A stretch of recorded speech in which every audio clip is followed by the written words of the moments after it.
In our last lecture, we saw how, during the Middle Ages, the strangeness and unfamiliarity of foreign lands made them appealing places in which to imagine all sorts of bizarre creatures and people, unnatural phenomena and technologies, and reversals of the reality experienced at home.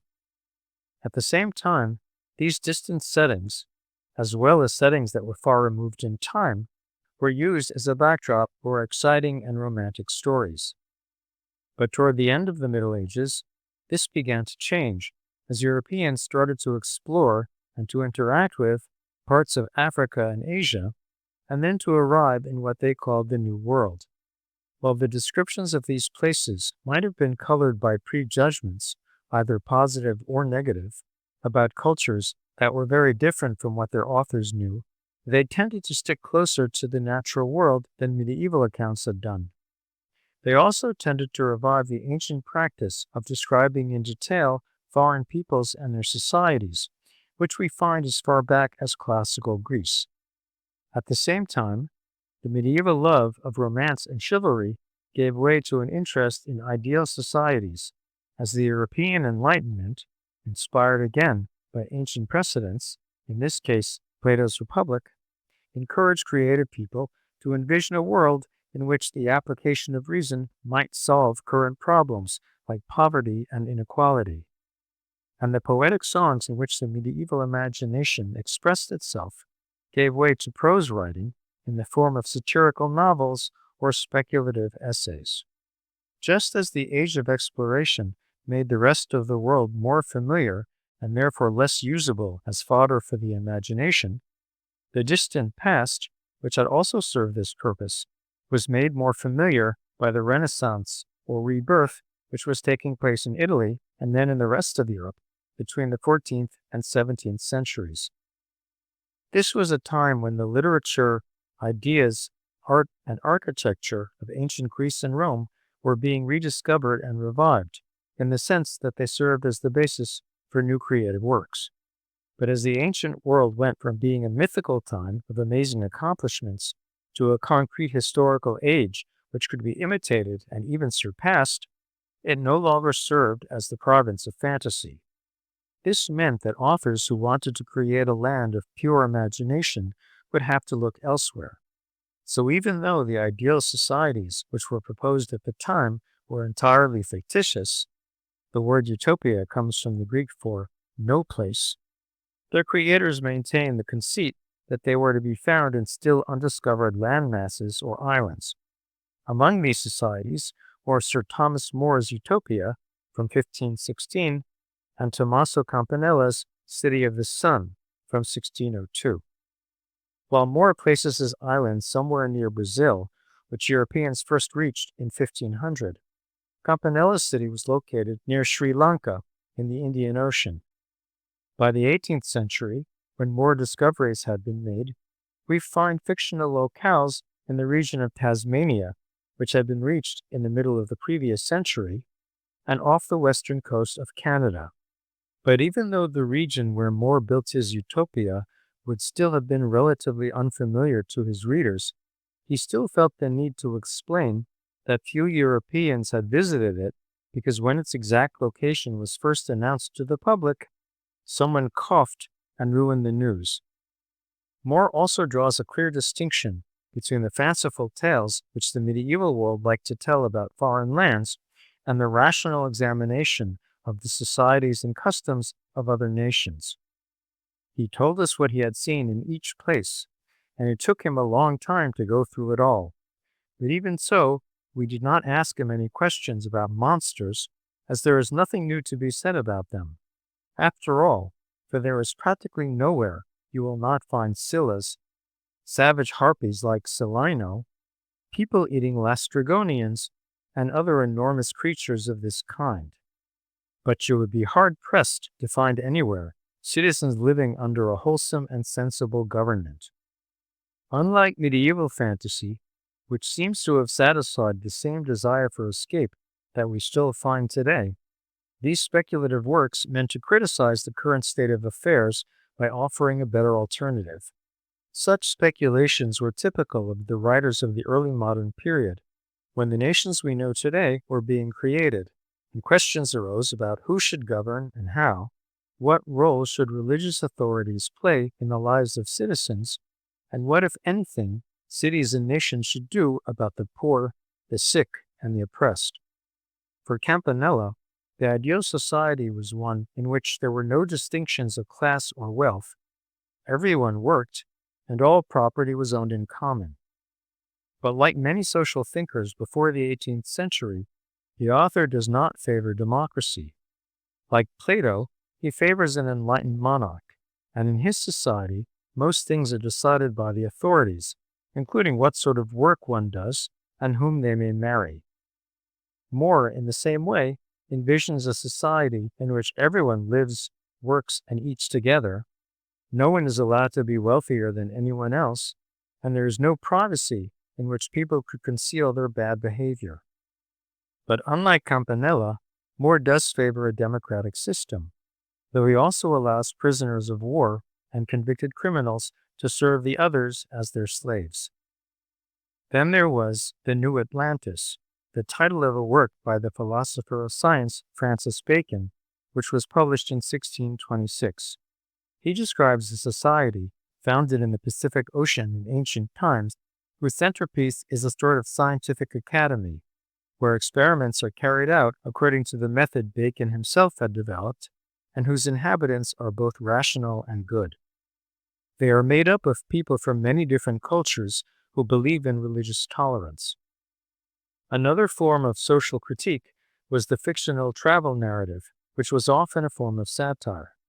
The most famous of these are the Gulliver's Travels of Jonathan Swift and the Candide of Voltaire.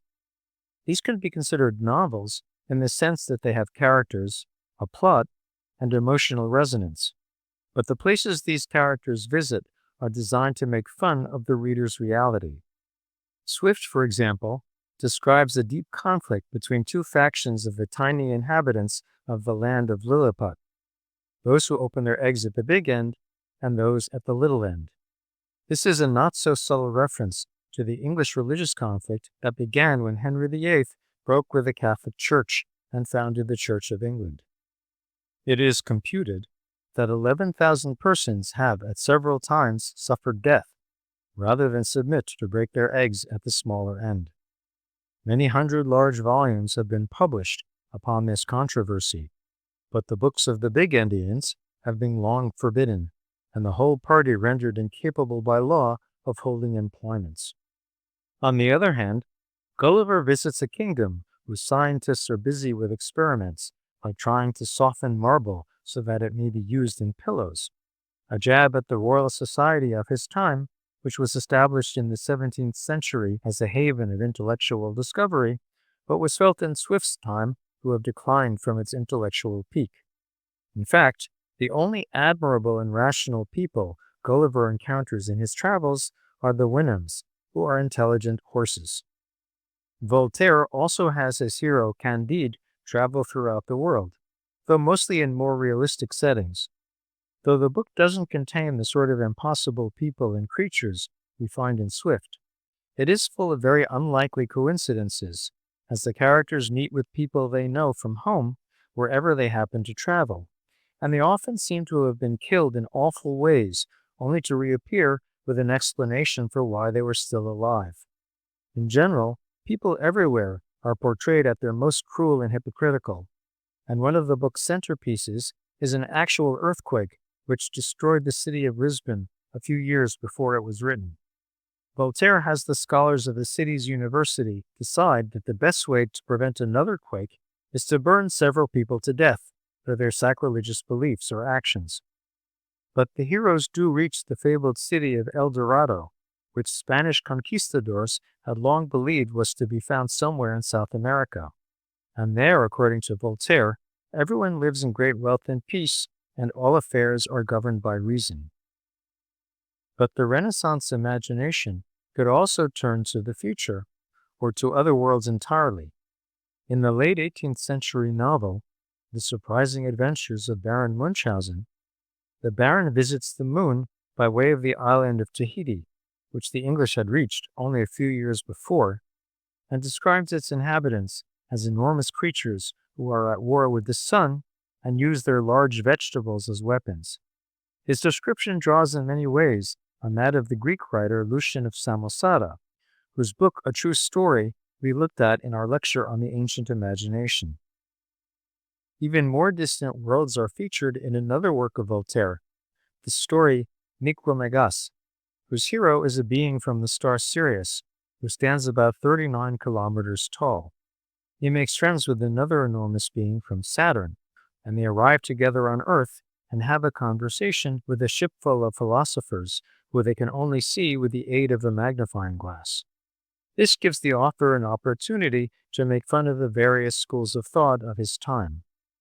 A very different description of the celestial bodies, what we might call an example of hard science fiction, was written by the astronomer Johannes Kepler. This work, called Somnium or Dream, is a story built around his own scientific observation and describes how the Earth and other planets and their motions would appear to someone living on the moon. On the other hand, the future first appears as an imaginative setting in the novel The Year 2440, which was published in France in 1771 by Louis-Sébastien Mercier. Though it takes place in the far future, it's not science fiction in the sense of modern stories, which imagine the eventual consequences of current technological or social trends. Instead, it uses a random far-off time to imagine the kinds of reforms and improvements that the utopian writers of the period were proposing.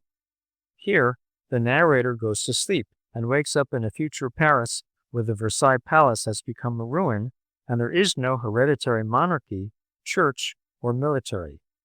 Like other utopian writers, Mercier did not want the future to be what we might call liberal. His France is ruled by a philosopher king of the sort described by Plato, and many things are banned as unhelpful, including coffee, tea, tobacco, and most of the books of the past. Women have given up the expensive clothing and jewelry with which the author associated the aristocratic women of his time and devoted themselves to intellectual pursuits and caring for their families. Maybe the most important change was the end of France's stratified social system. Now, as he describes it, that extreme inequality of rank and fortune, the most destructive vice in every political society, is here no longer seen. The lowest citizen has no reason to blush at his condition. He associates with the highest, who does not look down on him. Another view of the future was published in England in 1733. This book, called Memoirs of the 20th Century, is presented as a collection of diplomatic correspondence written between the powers of Europe in 1997.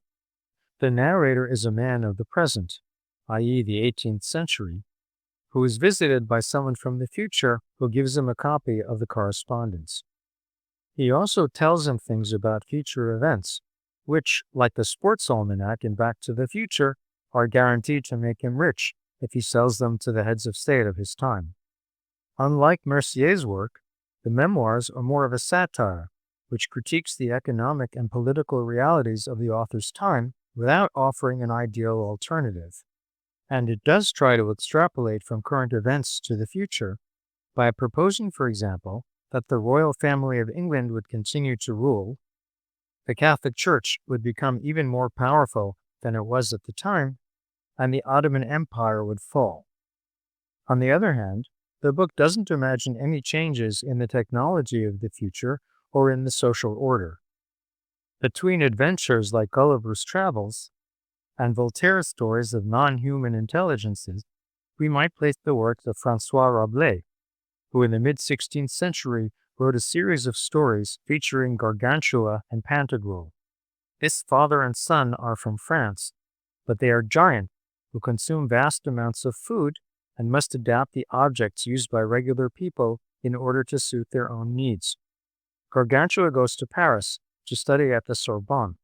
He then goes on a voyage to find a sacred oracle, which is located in India by way of the sea north of Canada, the legendary Northwest Passage proposed at the time.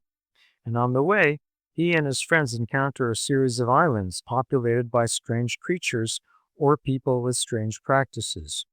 For example, the island of Ruach, the Hebrew word for wind.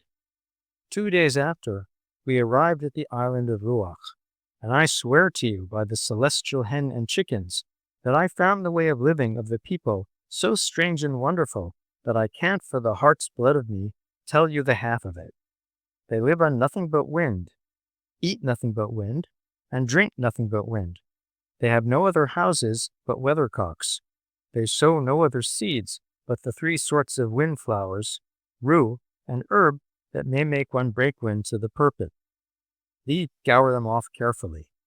The common sort of people, to feed themselves, make use of feather, paper, or linen fans, according to their abilities. As for the rich, they live by the means of windmills.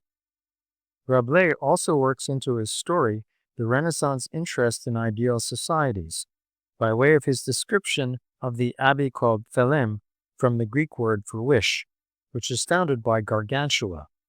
There people can live as they like, and in accordance with their natural virtues, which will assert themselves once they are freed of the rules imposed on human beings by corrupt and hypocritical authorities like the Church.